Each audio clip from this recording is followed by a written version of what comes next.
Ladies and gentlemen, mbanje kubasuhuza aho muherereye hose mu nkengero z'igihugu cyacu cy'u Rwanda, mbifuriza kugira ibihe byiza. Ngewe nkaba nagarutse kuri ya channel yacu nkuko mubizi, na muranyihanganira nari maze igihe ntakora, ariko ubu ngubu nagarutse.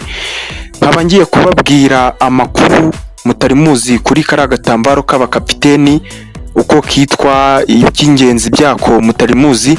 Ngiye tugiye kubana muri iki kiganiro, nitwa Tuyisenge Iberi aka Habert Anajua, mbahaye ikaze.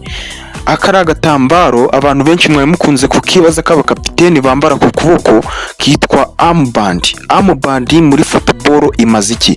Armband muri football ni agatambaro umuyobozi w'ikipe cyangwa se kapiteni yambara ku kuboko kakamenyesha ko ari we kapiteni w'iyo kipe. Iby'ingenzi mutari muzi kuri ako gatambaro muri football, uwitwa kapiteni niwe uhabwa armband. Iyo asimbuwe akenshi agatanga ku wundi mukinnyi cyangwa se umwungirije.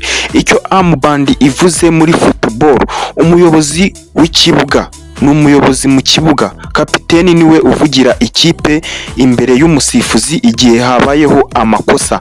Guhagararira ikipe niwe uyobora itsinda igihe cyose habaye ikibazo mu kibuga. Ibindi mwamenyaho uburyo bw'imiyoborere, abakinnyi babona kapiteni nk'umuyobozi ubafasha kubungabunga discipline mu kibuga. Amabara yako ya kara gatambaro asanzwe akoresha, akenshi kara gatambaro k'abakapiteni abari mu mabara y'umutuku, umuhondo, icyatsi cyangwa umukara, bitewe n'amategeko y'iyo kipe cyangwa shampiyona. Hari ibigo bitegura imikino bateganya amabara runaka. Ahandi bakoresha armband mu mupira w'amaguru, armband y'akababaro, black armband, abakinnyi bayambara mu rwego rwo kwibuka umuntu witabye Imana. Akenshi aho ngaho usanga buri mukinnyi wese uri mu kibuga yambaye ira armband ya black, ndetse kapiteni nawe aba yambaye armband ya black, akongera akambara na armband y'ubukapiteni y'umuntu ushinzwe kuvugira ikipe muri rusange. Urumva ko we aba yambaye armband ebyiri. Indi armband ikoreshwa mu butumwa bwihariye, nko mu marushanwa amwe bashobora kwambara armband y'ubufatanye, uburenganzira bwa muntu, mu kurwanya ivangura ndetse n'ibindi byinshi.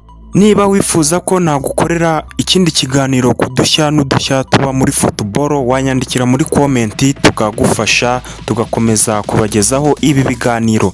Nge nitwa Tuyisenge Iberi aka Habert Anajua nkuko nabibabwiye. Ciao ciao, Imana ibarinde.